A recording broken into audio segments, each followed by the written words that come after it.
Médiaté décline toute responsabilité quant aux propos tenus dans cette émission. La spiritualité pour les nuls vous est présentée par la Centrale Coworking d'Amos. Bienvenue à la spiritualité pour les nuls, saison 3. Aujourd'hui, on va s'engager avec nous-mêmes. On va aller faire plaisir à notre enfant intérieur. À tout de suite.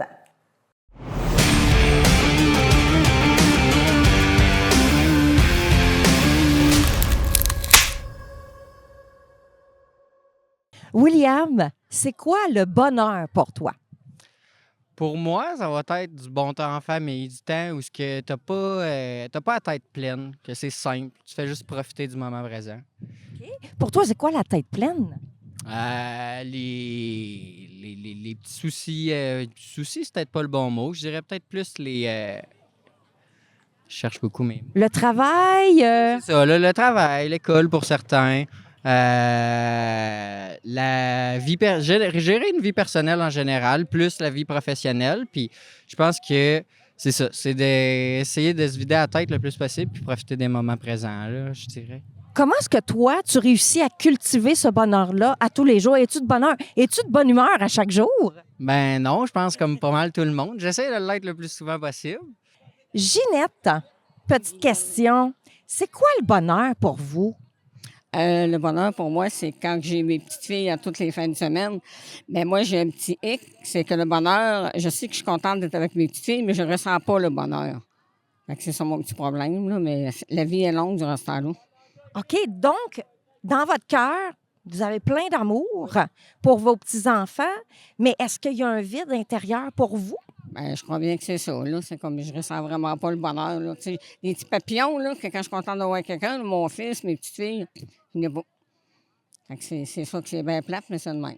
Fait que donc, comment est-ce que vous réussissez à vivre les petits instants dans une vie, parce que ça devient long quand on ne ressent pas le bonheur? Comment est-ce que vous réussissez à vivre un petit peu plus positivement? Bien, c'est parce que j'y vais avec ma tête à savoir, elle me dit, là, Ginette, là, c'est le fun ce que tu vis là, là. Fait que vis ce que tu es capable de vivre. Mais tu sais, je me parle avec ma tête, là, tu sais, je me dis, ouais, tu ne ressens pas le bonheur, mais tu en as des petits bonheurs, là, tu sais, là, ça fait que c'est comme si c'est ma tête qui dirige mon cœur, là. Ouais, fait que c'est pas intéressant, ben. OK. Est-ce que ça fait longtemps que vous êtes, tu sais, que vous vivez comme ça? Une dizaine d'années, là. Une dizaine d'années. Donc, il serait arrivé quelque chose dans votre vie qui fait que c'est ce qu'on vit en ce moment? Bien, moi, c'est après une dénonciation que j'ai faite parce que j'ai été agressée, là. Fait que c'est après qu'elle a tout passé en justice, là. On aurait dit qu'après, là, c'est comme je revis. Inconsciemment, c'est comme ça m'a remis quand j'ai eu les agressions, quand j'ai commencé à 13 ans. Fait que, ouais. Bien, écoutez, je vous souhaite tout le bonheur possible dans votre cœur puis que vous le merci puissiez beaucoup. le ressentir. Je peux vous faire un câlin? Oui. On vous donne beaucoup, beaucoup de bonheur, Ginette. Mais comment est-ce que tu cultives, tu sais, les moments où tu es plus maussade dans les journées? Est-ce que tu réussis à remonter puis à devenir positif? Ça dépend des fois. Je dirais pas tout le temps. J'essaie le plus possible. Souvent, j'essaie de changer d'activité, trouver d'autres choses, essayer de changer, prendre l'air un peu, changer les esprits. Ça l'aide. Puis sinon, c'est sûr qu'il y a tout le temps des moments où c'est plus bas aussi, mais je pense que comment en profiter le mieux, c'est vraiment quand tu le sens que ça va bien puis que le bonheur est là, mais c'est d'en profiter au maximum, je pense. Wadley, c'est quoi le bonheur pour toi? Le bonheur pour moi, c'est tout ce qui nous rend heureux. Et c'est aussi de connaître l'autre, c'est l'altéité. Et le bonheur, pour moi, le bonheur, c'est tout ce qui nous entoure. Et c'est la nature, et c'est le soleil, c'est tout. C'est tout. Le bonheur, c'est ça. Mais des fois, c'est difficile pour certaines personnes c'est comme un acquis. Tu sais que le soleil, c'est comme un acquis. Ce qui nous entoure, c'est comme un acquis, la nature. Comment est-ce que vous cultivez ce bonheur-là à chaque instant? Eh bien, il faut connaître, à chaque fois, il faut connaître tout ce qui nous entoure. Il faut aller le chercher. Par exemple, je dis, il y a un arbre ici. On peut trouver le bonheur à travers l'arbre. Il suffit d'aller dans l'ombre et tu vas voir, c'est le bonheur total. Juliane, à toi aussi, c'est quoi le bonheur pour toi? En fait, je pense que le bonheur, il ne faut pas le voir trop grand. C'est pas un voyage dans le sud nécessairement. C'est vraiment des petites choses de la vie, les petites choses du quotidien qui nous rendent de bonne humeur. Ça peut être le café le matin, il est tellement bon. Il sent bon, il goûte bon, on met de la crème dedans, c'est le fun. Ton lit qui sent bon quand tu vas te coucher le soir, il vient d'être nettoyé, toute ta maison est propre. C'est toutes des petites choses comme ça qui nous rendent toutes de bonne humeur. Mais tu sais, il y a des journées où qui sont plus maussades que d'autres. Comment est-ce que toi, tu réussis à garder ton bonheur intact?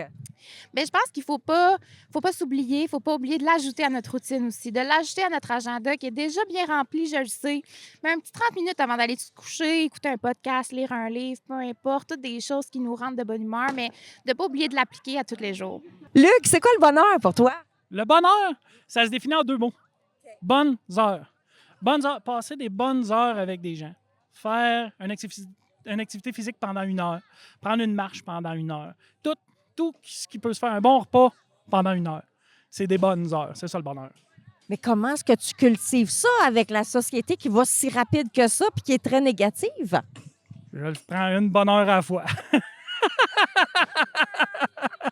C'est simple comme ça. Je le prends une bonne heure à la fois. Je me lève le matin en me disant ça va être une belle journée. Je suis un gars, moi, qui est pas.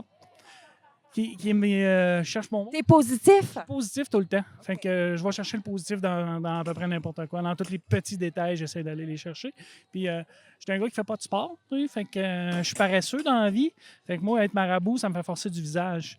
Fait que c'est pour ça que je souris tout le temps. Puis je suis tout le temps positif, tout le temps de bonne humeur. Hey, merci, Luc!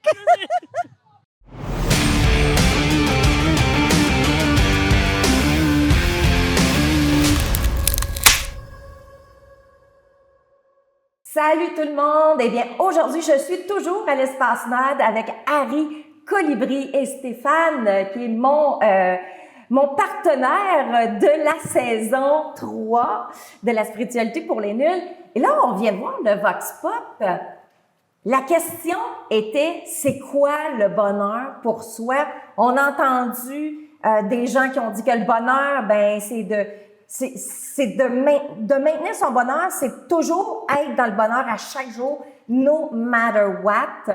Donc, il y en a même un qui a dit que son sourire était accroché. Il est paresseux dans la vie. Fait que lui, pour lui, là, c'est de forcer de faire des efforts avec ses joues puis de garder son sourire intact toute la journée, no matter what, de ce qui se passe dans la journée. Un autre, il disait que le bonheur, c'était le temps passé avec sa famille.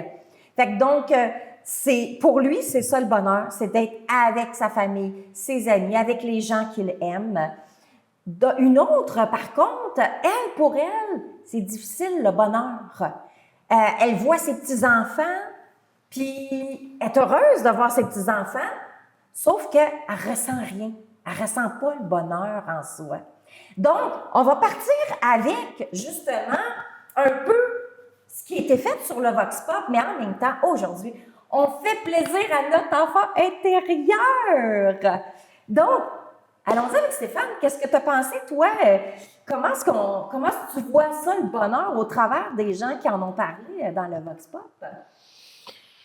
Ben, comme on disait dans d'autres épisodes, ça dépend beaucoup des autres. Hein? Les gens cherchent à faire plaisir aux autres, puis c'est comme ça que, tu sais, mais ils ne pensent pas à eux, ils ne se connaissent pas encore nécessairement. Puis l'amour pour soi-même de façon inconditionnelle, c'est difficile. Comme la dame, on voit clairement qu'elle s'est fermée au niveau de son cœur. Tu sais, là, il est arrivé fort probablement quelque chose de traumatisant dans sa vie qui fait que cette personne-là est fermée là, à ce niveau-là. Elle se protège. C'est une façon de se protéger. son Il y a des masques, des carapaces. Là, il y a eu beaucoup de choses qui ont été dites là-dessus. Puis c'est un fait aussi. Les gens aiment jouer souvent des rôles pour s'approprier en quelque part du bonheur. Mais ce qui est plate, c'est que c'est éphémère, c'est pas vrai. Pourquoi? Parce qu'ils ne s'écoutent pas. Ils se laissent pas, ils s'abandonnent pas à ce qui leur fait vraiment plaisir. Es-tu en train de dire que le bonheur, ça passe par le cœur? Bien, définitivement.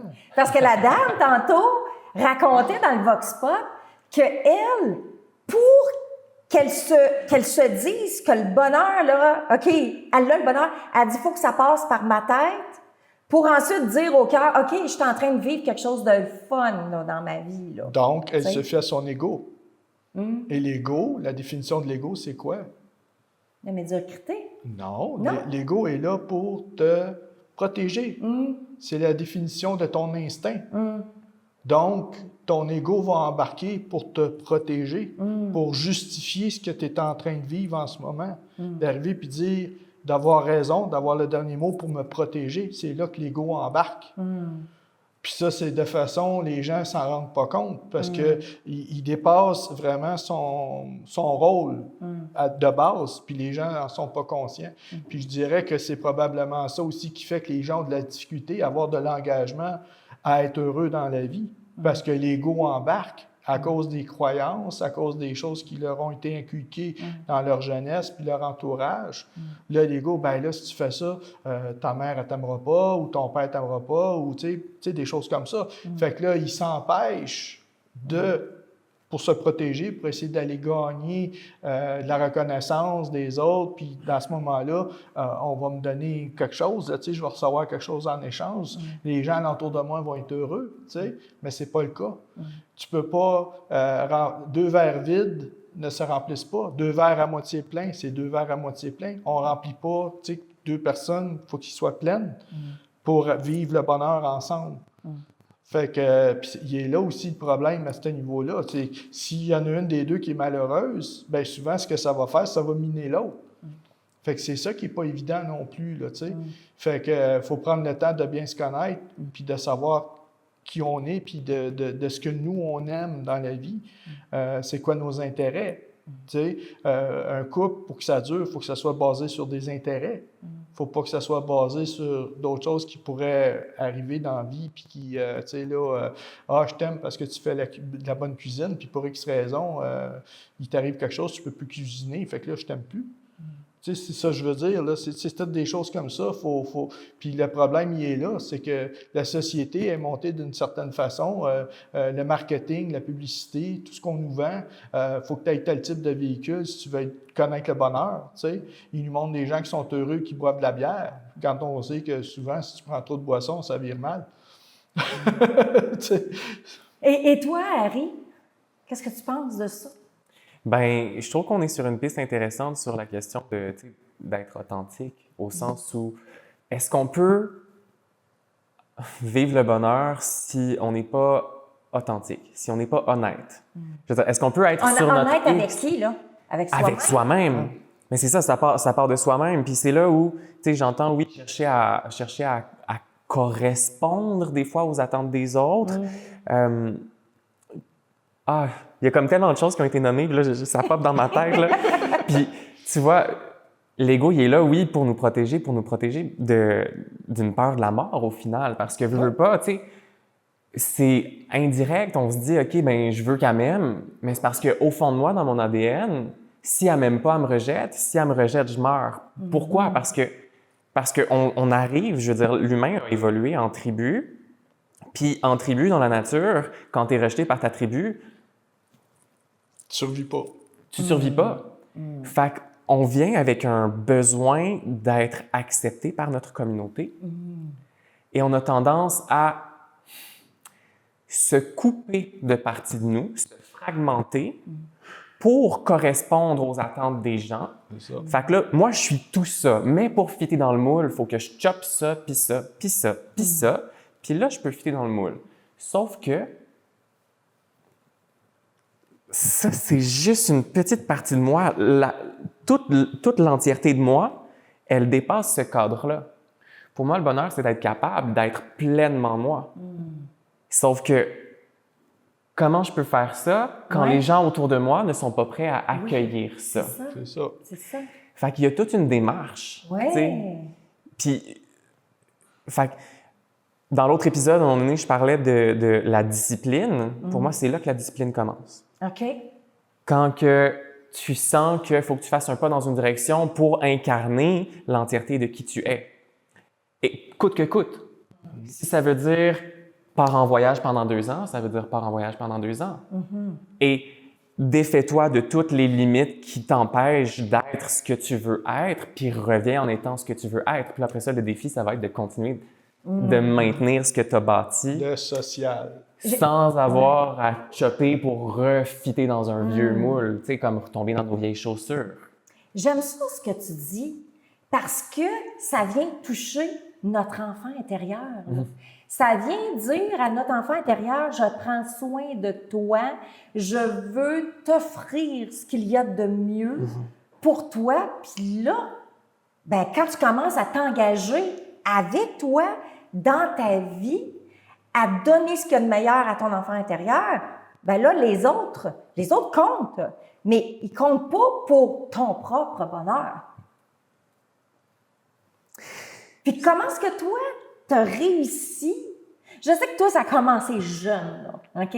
Tu t'es choisi très jeune. Tu as une âme qui s'est incarnée ici, puis qui était prête à vivre dans son entièreté, là, en quelque sorte, quand tu es arrivé. Ouais. Donc, pour toi, c'est facile. Ben, ou ça a été, tu sais, mettons que ça serait plus facile que la dame, mettons, qui, elle vit pas le bonheur. T'sais, ou elle ne sait pas c'est quoi le bonheur. Elle ne l'a jamais ressenti en elle. Moi, je vais te raconter une chose. Puis, moi, ça a commencé dans ma vie jeune. J'ai eu un traumatisme qui a créé justement le bouleversement de ma vie. Et jusqu'à temps que j'aie le cancer. OK? J'ai vécu beaucoup d'épisodes meurtris par la vie. Jusqu'à temps que le cancer arrive et qu'il me punch en pleine face pour dire « Hey, tu veux vivre ou tu veux mourir? » Là, tu as un choix à faire. T'sais. J'ai fait le choix, je suis encore ici aujourd'hui. T'sais.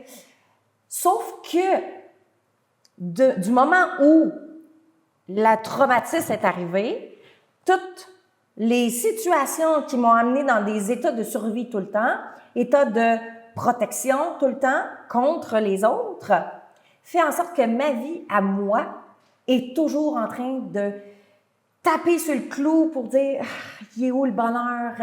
Je vis-tu le bonheur? Est-ce que je suis dans le bonheur? » Il y a des jours où je suis dans le bonheur, mais il y a d'autres jours là, que le bonheur n'est pas là. Pas. Donc, c'est plus difficile pour moi de maintenir cet état de bonheur qui est éphémère souvent. T'sais? Donc, qu'est-ce que tu dirais? Parce que la madame là, qu'on a entendue dans le Vox Pop, c'est un peu ça aussi. Donc, pour arriver à un état de bonheur profond, d'authenticité avec soi-même, qu'est-ce que tu peux nous apporter là-dedans? Bien, tu parles de l'enfant intérieur, tu sais, puis un enfant, ça a besoin de quoi pour s'épanouir? Ça a besoin de sécurité. Avant tout, il faut qu'on réponde à ses besoins primaires, à ses besoins vitaux, parce qu'il n'est pas autonome. Donc, la première chose, c'est la sécurité. Mais si le besoin de sécurité n'est pas répondu, ou si le sentiment de sécurité est rompu pour un enfant, il y a une fragmentation à un moment donné. Ça crée une fragmentation. Et cette fragmentation-là, elle ne se répare pas instantanément. Il faut qu'on choisisse à un moment donné de réintégrer les parties de nous qui se sont fragmentées. Tant qu'on n'a pas réintégré les parties de nous qui se sont fragmentées, la partie qui s'est fragmentée, elle continue de vivre dans l'insécurité. Puis là, nous, on continue de vivre alors qu'il y a une partie de nous qui vit dans l'insécurité constante depuis ce fragment-là, depuis cet événement-là qui nous a fragmentés. Jusqu'à ce qu'à un moment donné, mais justement, on réussisse à réaliser que « Wow! Je suis en sécurité. Je suis présentement en sécurité. » Et que ce ne soit pas juste un concept mental, mais que ce soit un ressenti dans mes cellules. « Wow! Je peux me le dire là, que je suis en sécurité, mais est-ce que mon corps le sait? » Puis là, quelqu'un arrive en arrière de moi, puis il me fait le saut, puis je me retourne, puis je le frappe. Alors que finalement, je ne me sentais pas en sécurité. J'ai encore des mécanismes de défense super actifs. Tu vois, ça me rappelle une histoire quand j'avais à peu près 13-14 ans. J'avais un voisin qui avait un petit chien. Puis je passais en vélo devant chez eux, puis ce chien-là, il partait tout le temps après moi. Puis là, j'avais peur. Puis là, je pédalais là, pour me sauver du chien. Puis là, à un moment donné, je me suis rendu au bout du rang, puis là, j'ai fait comme « Allume, le grand, t'es 10 fois plus gros que le chien. » Là, j'ai fait comme « Wow! » Là, j'ai conscientisé cette chose-là. Là. T'es 10 fois plus gros que le chien. Là. Fait que j'ai reviré de bord. Quand je suis arrivé devant ce voisin-là, le chien est parti après moi. J'ai débarqué de mon vélo. J'ai parti après le chien. Le chien n'est plus jamais reparti après moi après. C'est ça. Mais t'avais peur. Fait que dans le chien t'a attiré par ta peur. Fait que tant et aussi longtemps que je vivais avec cette crainte-là, quand j'ai dit le chien va partir après moi, c'était immanquable, le chien partait après moi. Mais à partir du moment où j'ai décidé d'y faire face, puis j'ai réalisé que j'avais le pouvoir, puis que, hey, là, t'es plus gros que lui, là. T'avais repris ton pouvoir intérieur à ce moment-là vis-à-vis le chien. Oui. Mais ça a eu un impact dans tout le reste de ma vie aussi, là. Tu sais, là, veux pas, c'est qu'à partir du moment où les gens arrêtent de donner le pouvoir à quelqu'un d'autre, puis qu'ils conscientisent que j'ai le pouvoir de changer ces choses-là, fait que ton enfant intérieur commence à se sécuriser, puis à dire, y a-t-il quelque chose que je peux faire pour me libérer de ça? Là, c'est une autre affaire. C'est vrai ce que vous apportez toutes les deux, là, mais ça fait tout un sens, ça. Ça fait tout un sens. Et combien d'humains vivent des traumatismes à différents degrés dans leur vie? Tu sais, il y en a que ça peut être un super gros traumatisme, il y en a d'autres, un petit traumatisme dans notre perception à nous, mais pour lui, c'est venu le shaker, c'est venu bouleverser sa vie. Puis ça le maintient dans cet état d'insécurité toute sa vie. Non, mais ça, là, on le regarde et regarde et regarde cet épisode-là. Hein? moi, c'est ce que je vais faire. Parce que tu m'apportes un sens à ce que je ne pouvais pas mettre le mot dessus. Puis, ce sens-là, là, tu sais, des fois, on pense que c'est l'amour, on pense que c'est plusieurs choses, mais finalement, quand tu regardes le traumatisme que tu as vécu, puis dans mes mots, puis Stéphane, il le sait, parce qu'on vit ensemble, je l'ai dit toujours, je me suis pas sentie sécurisée lorsque c'est arrivé. Puis j'étais enfant, là. Et ça me suit. Ça me suit. Maintenant, ça, c'est un schéma, là. C'est un schéma qui s'est créé à l'intérieur de moi, aussi qui s'est créé à l'intérieur des gens. As-tu une solution? As-tu un truc? Comment est-ce qu'on peut aider notre enfant intérieur? Parce que là, c'est l'enfant qui est meurtri. C'est l'enfant qui est insécure face à la vie, là. On va partir de l'idée que à la source de l'être, on est entier. OK. Right? Fait qu'on vient de l'infini, OK? Avant de s'incarner, là, on est infini, puis là, comme on arrive dans le corps, on se définit, on devient fini. Mais on a encore la source infinie à l'intérieur de nous. Mais en surface, puis parce qu'on veut être capable d'expérimenter des choses, on se définit, puis on expérimente des choses. Puis, à travers cette définition-là, bon, c'est là qu'on vit des expériences, on se fragmente et tout, mais on oublie qu'on est entier et complet et infini. Pour recoller les morceaux, il faut revenir à notre source. Comment qu'on fait pour revenir à notre source? Oh, la méditation. La méditation, la danse, la respiration, n'importe quoi qui nous aide. OK, on va parler de... Donc, faire plaisir à son être. Bien, on va parler de changement de fréquence cérébrale. On va parler de relâcher le cortex préfrontal, sortir de notre mode d'analyse, puis rentrer dans un mode comme les enfants qui sont pas dans l'analyse, qui sont juste dans l'expérience des choses, puis dans un livre que j'avais lu, il appelait ça les enfants téflon. D'être un enfant téflon. Qui fait en sorte qu'il n'y a rien qui l'extérieur, là, t'es en téflon. L'extérieur ne t'affecte plus. T'es toi, authentique, avec toi-même, puis joue avec la vie. Joue avec toi, avec tout ce que tu désires dans la vie. J'avais essayé ça. Mais au-delà, tu sais, parce que je veux dire, on peut vraiment transcender l'espace du mental, puis pour ça, il faut vraiment dépasser... OK, pour retourner à notre source, on a différentes barrières. Et la première barrière, c'est une barrière physique. La deuxième barrière, c'est une barrière émotionnelle. Puis la troisième barrière, c'est la barrière du mental. Si on veut passer à travers ces 3 barrières-là, il faut relâcher le corps, il faut relâcher les émotions, puis il faut relâcher le mental. Et à partir du moment où on réussit à transcender ces 3 barrières-là, là, on rentre dans tout ce qui est non conditionné. On rentre dans la conscience au-delà de tous les conditionnements qu'on a vécus. Parce que notre mental est conditionné, nos émotions sont conditionnées par nos croyances et notre mental, nos perceptions du monde, et notre corps est conditionné par nos émotions. Chaque fois que tu vis une émotion, que tu te sens en sécurité ou pas, je veux dire, tu te sens en danger, tu vas te refermer. Tu te sens triste, ça va se paraître dans ta posture. Ta respiration va changer. Tu sens que tu es en extase, ta posture va être complètement différente. Puis toutes ces choses-là vont influencer tes chakras Exact. au niveau des énergies. Oui, c'est tout interdépendant. Donc, il y a la nature conditionnée et on veut revenir à notre nature inconditionnelle. Et c'est là que les morceaux se recollent tout seuls. Parce que c'est comme, je reviens là et je me souviens. Je me souviens ce que je savais quand j'étais enfant. Avant tout ce qui a pu fragmenter.